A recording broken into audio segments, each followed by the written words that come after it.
quick review of the Rincon by Bob Mactavish.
So, quick story, this isn't my board. This is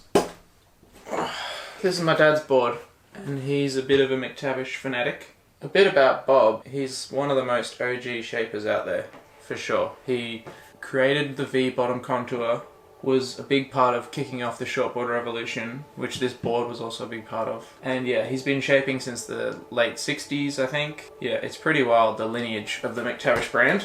So what is the Rincon? This shape is crazy. This shape was first shaped in the late 60s. By Bob's account, this is the first mid-length. And then you can see it's basically what you would think a single fin log with the nose chopped down. That's kind of what it looks like. And you can see that in the shape.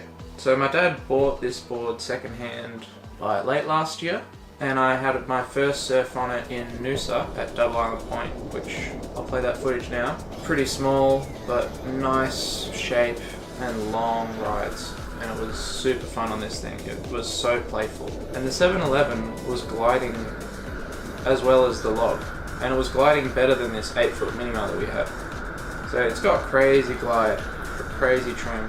And it was so playful, like you get on the tail, and because the tail outline is so full, I feel like you can stand back further on the tail and still maintain trim. And because you're back further on the tail, you can really, not whip it around, but you can get up into the lip with it and do little lip lines and floaters. It was super fun. We came back to Melbourne, and I haven't surfed it much, but recently we've been surfing this other really long soft point break, and this board, I was like, this is going to be the perfect board for this spot, so I've been taking it out there. For the review, I wanted to take it out into a hollower wave just to see what it's like, so I've surfed it there as well. So I haven't surfed this board a lot, but surfed it enough to get an impression, and yeah, this is my quick review of the Rincon by Bob Mactavish. So when I'm talking about the shape, and I say it's a log with the nose chopped down, that is kind of what it looks like.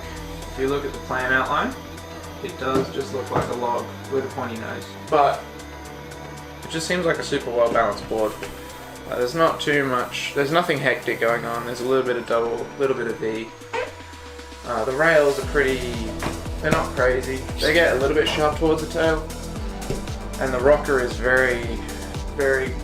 it's quite flat, but it's not there's no flat spots. Like it's a continuous rocker, but it's very gentle. The cool thing about this board for me is this tail.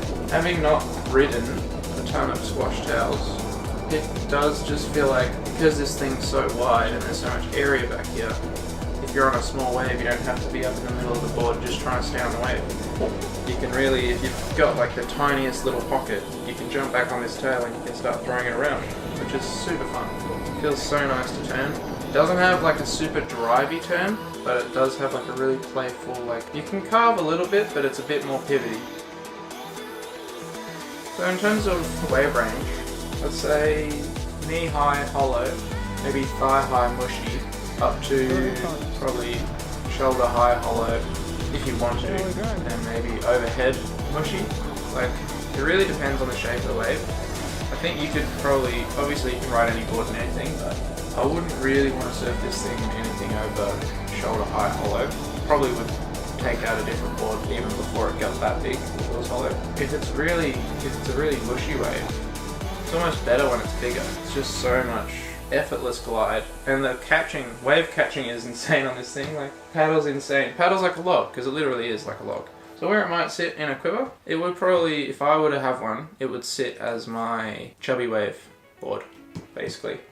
But it would also be like a, I just want to relax and surf kind of board. Super chill surf. It's just fun and effortless to surf this board. You get a high, you're guaranteed a high wave count when you're on this thing, just because it paddles so well and it catches waves so well. And you're probably going to get longer rides than anything else, just because it just glides for so long. It's so nice for that reason. Yeah, it just feels like it's just a really well-built, well-rounded, cruisy board for cruisy days. And if you're coming off a log, this would be a perfect board for you, because it has got more maneuverability than a log, but it still has super easy paddling, easy wave catching, and easy surfing like the log does. I've never actually enjoyed a single fin before, and this was the first single fin I got on, and I was like, oh, I get it. I get the single fin. I get it. I get why people love single fins, because you just have so much glide and trim, easy speed. I really enjoy twins because of the drive. You get sort of speed, more speed than a thruster, but you also get drive, whereas this thing doesn't really have drive, but it has this crazy, like, yeah, just glide. It's got glide.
Cooper, he absolutely froths this board, so I'm just going to give him a call and see what he thinks about it. See if he has anything to add. What do you like about the Rincon?